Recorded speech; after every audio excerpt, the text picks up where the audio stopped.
ڕۆیمە وەفدێکی سەرکردایەتی یەکێتی نیشتیمانی کوردستان سەردانی بارگای حیزبی پێشکەوتنخوازی دیموکراتی کوردمان کرد لە سووریا بە مەبەستی پیرۆزبایی و 63 ساڵ وەکەڵی دامەزراندنیان و پەیامی پیرۆزبایی یەکێتی نیشتیمانی کوردستانمان گەیاند بە حیزبە بەڕێزەکەیوان دیارە بە حیزبەکەیوان حیزبێکی دێرینی ڕۆژئاوای کوردستانەوە پەیوەندیەکی دێرینی هەبوو لەگەڵ ڕەوانشار سەرۆک مامجلالدا کە جەنابی مامۆستا حەمید دەروێش سکرتێرێم حیزبە بۆ بەداخەوە ساڵی پێ ڕابردوو کۆچی دوای کرد ئێمە هاتوین ئەو پەیامی پیرۆزبایی و یەکێتی و هەڵوێست و هاوپەیمانیان لەگەڵ دووبارەکەینەوە. وەڵاهی یەکەم زۆر سوپاسی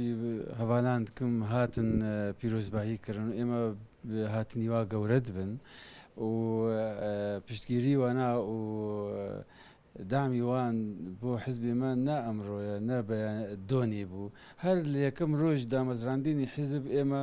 وەکو بەحسکردن مامجلال هەر حازر بوو لە دامەزراندنی حیزب لە قامش لە دیمەشق بوو کاک حەمید لێ دێ بوو بەهەورە یعنی ئەف حیزب دامەزراندن.